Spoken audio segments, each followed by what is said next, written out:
हमने question number 1 to 10 already करवा रखे हैं, पहले से ही फर्स्ट वाला जो वीडियो था उसमें हमने करवा रखा है। तो इस वीडियो में हम क्वेश्चन नंबर 11 to 20 तक चलेंगे। तो जैसे पहला क्वेश्चन था, गोलीय दर्पण की वक्रता त्रिज्या क्या होती है? तो इसका ऑप्शन ए है ध्रुव से वक्रता केंद्र तक की दूरी, ऑप्शन बी है ध्रुव से फोकस तक की दूरी, ऑप्शन सी है दर्पण की चौड़ाई और ऑप्शन डी है दर्पण की लंबाई। तो इसका सही आंसर क्या होगा? सही आंसर होगा ऑप्शन नंबर ए, ध्रुव से वक्रता केंद्र तक की दूरी। क्वेश्चन नंबर 12 में चलते हैं। यह है आभासी प्रतिबिंब कैसा होता है? तो आभासी प्रतिबिंब कैसा होता है? इसका ऑप्शन ए है उल्टा और छोटा, सीधा और बड़ा, उल्टा और बड़ा, सीधा और छोटा। तो इसका सही आंसर होगा ऑप्शन नंबर बी, सीधा और बड़ा। आभासी प्रतिबिंब जो होता है वो सीधा होता है और बड़ा होता है। क्वेश्चन नंबर 13 में चलते हैं। ये क्या कहता है कि गोलीय दर्पण की फोकस दूरी और वक्रता त्रिज्या का संबंध क्या होता है?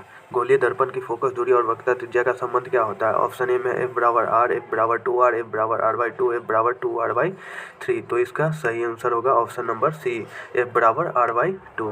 क्वेश्चन नंबर 14 में चलते हैं। प्रभासी पदार्थ क्या होता है? ऑप्शन नंबर ए में है जिससे होकर पूरी तरह से गुजर जाता है। ऑप्शन नंबर बी जिनसे होकर केवल एक भाग प्रकाश गुजारता है।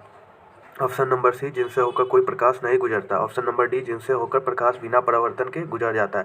प्रभासी पदार्थ मतलब एक पेपर के ऊपर जब तेल लगा दोगे ना, तो जो दिखता है वही प्रभासी पदार्थ कहला जाएगा। जैसे धुआं भी हो सकता है इसमें। तो इसका सही आंसर होगा ऑप्शन नंबर बी, जिनसे होकर केवल एक भाग प्रकाश गुजरता है। क्वेश्चन नंबर 15 में चलते हैं। वास्तविक प्रतिबिंब क्या होता है? वास्तविक प्रतिबिंब क्या होता है? तो इसका ऑप्शन नंबर ए है वस्तु की अपेक्षा सीधा होता है, वस्तु की अपेक्षा उल्टा होता है, पर्दे पर प्राप्त किया जा सकता है और पर्दे पर प्राप्त नहीं किया जा सकता। तो इसका सही आंसर होगा ऑप्शन नंबर सी, पर्दे पर प्राप्त किया जा सकता है।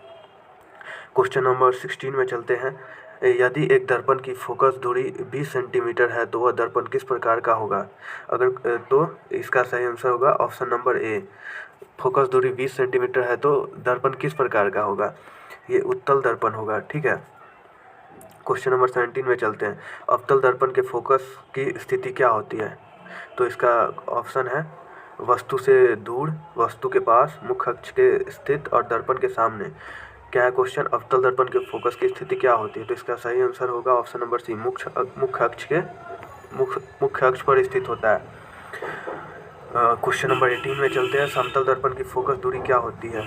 समतल दर्पण की फोकस दूरी, तो इसका सही आंसर हो जाएगा अनंत। समतल दर्पण की फोकस दूरी अनंत होती है। क्वेश्चन नंबर 19 में चलते हैं। उत्तल दर्पण से किस प्रकार का प्रतिबिंब प्राप्त होता है? वास्तविक और उल्टा, आभासी और उल्टा, वास्तविक और सीधा, आभासी और सीधा। तो इसका सही आंसर हो जाएगा ऑप्शन नंबर डी, आभासी और सीधा। यहाँ पे कुछ नोट दिया गया है कि उत्तल दर्पण हमेशा आभासी और सीधा प्रतिबिंब बनाता है। ये याद रखिएगा। ये जो है इसको याद रखने वाला है।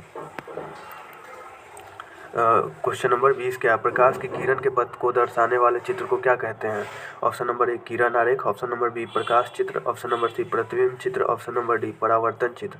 तो इसका सही आंसर होगा ऑप्शन नंबर ए, किरण आरेख। तो हमने मतलब 11 to 20 वीडियो करा दिए हैं, 11 से 20। अब नेक्स्ट वीडियो में 20 से 30 क्वेश्चन करवाएंगे। तो थैंक यू आप सबका।